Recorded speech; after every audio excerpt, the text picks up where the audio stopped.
all the Caseys, all the old generation Caseys were born and down there. We would dance sets there, and your uncle Johnny, he would dance with us. Michael, he would play the gramophone, and one tune I can remember is The Geese in the Bog.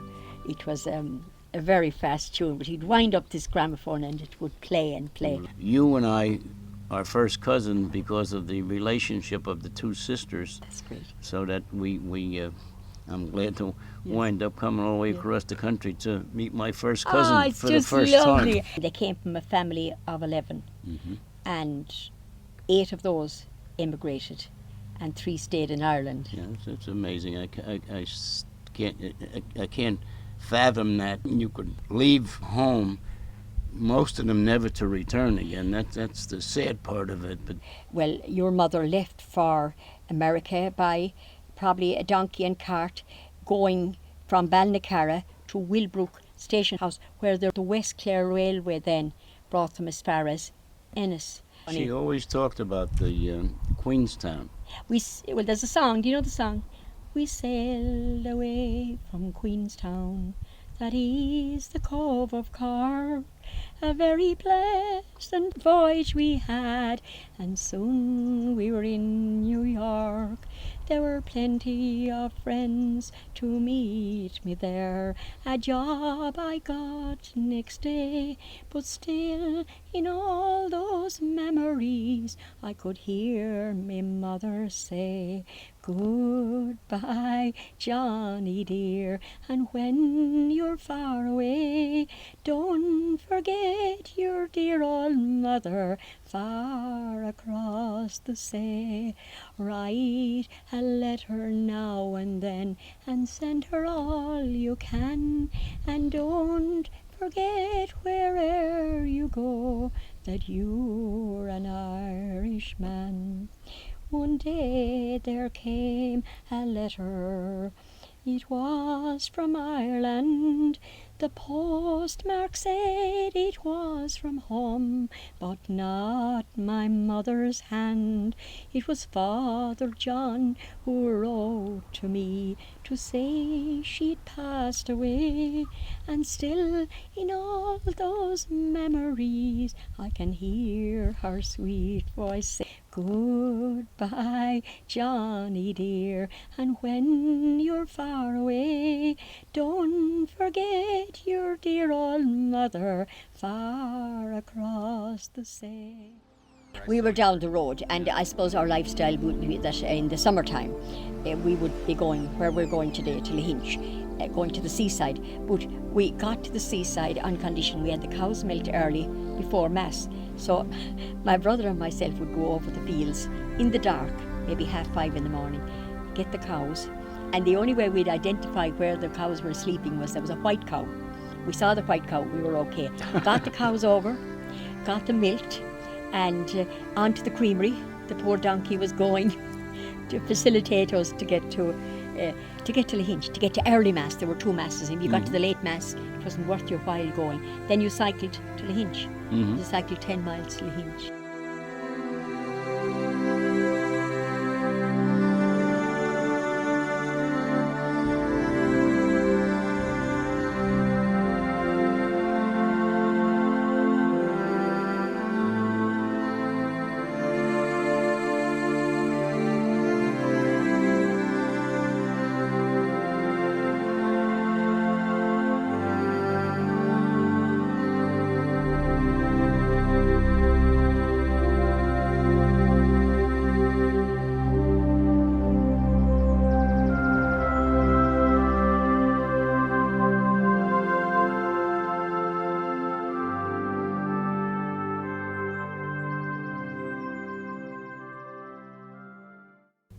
How far did my mother have to walk to school? She walked Though I think about 2 miles. She went to school in a place called Carrashirkin. There was McInerney, the school teacher there. My mother always said she went to a certain book. Would be like the 5th grade, 6th grade? Probably. Yes. probably. Even sometimes they didn't go that far, they went to school. It depended on how brainy then the parents were. Your mother, I don't know if there was a bicycle then, but if so, her younger brothers and sisters would have cycled from Ballinaccara to Ennis here, and that would be 14 miles. And they'd cycle down, and they'd cycle back. Maybe they'd have a cup of tea, what they called a guest house, and a bit of white bread and maybe butter and jam. That was even a big thing in those days. The poverty was unbelievable.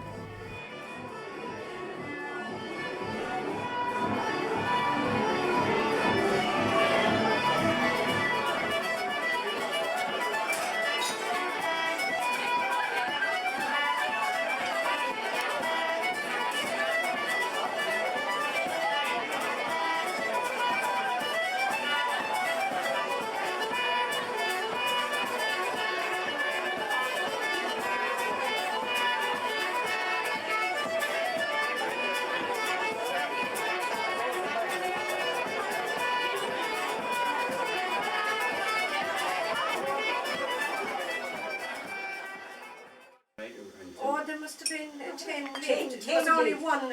Susan was the only one that we can't count for.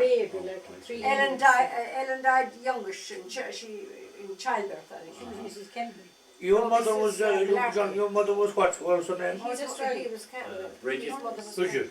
Delia Bridget was she? Delia. Yeah, Bridget. Bridget here and Delia in the United States. Yeah. She was the We second always one knew to go to America, Minnie the and Bridget. second from the eldest, Minnie and We Bridget. knew them as Minnie and Bridget. And you had them off in the Margaret. order they were born in, the way we And had Margaret, them. yeah. Right. Did you sure the girl is over there? Bridget Hogan, Yeah, she's working. is she? She works up at Malone's. Oh, is she? You know where Malone's open up to, unless that you want to see her. When you were young, did you work the land too? Did you? What did you do? Everything.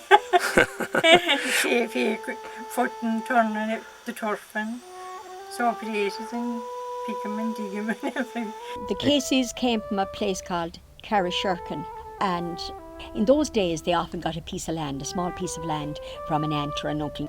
And then being from a large family, she moved over there gladly, and the Caseys were a large family. I can't tell you how many, but he in turn married my grandmother up there.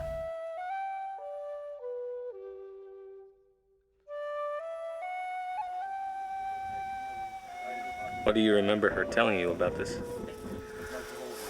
Well, she just said that she enjoyed growing up around here and walking through the field to get to school. That would be quite a walk through those fields from what we saw. Yeah. And I guess they did everything the hard way then. They had no other choice. And they built a castle and a fortress out of it.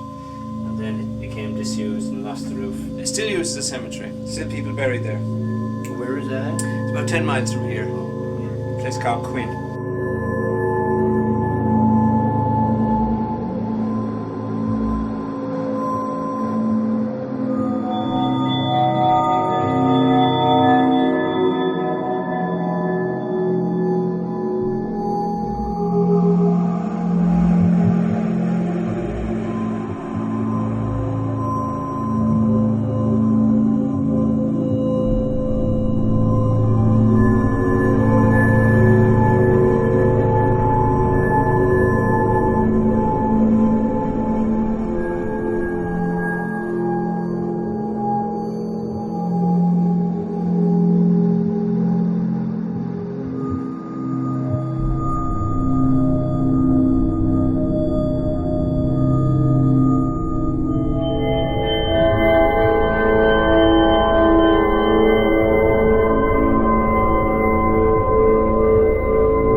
You think the likes of Thomas now going up to build one? Right.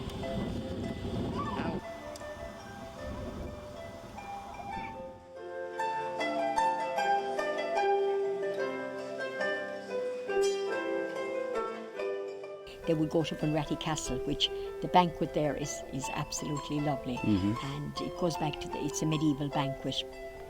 And it goes back to the 15th century, I think, and how we boy. lived and how the kings and queens lived, the lords and ladies, we would say. Welcome to Bunratty Castle. We stand on an island. To the south the mighty river Shannon, to the north and west treacherous marshes.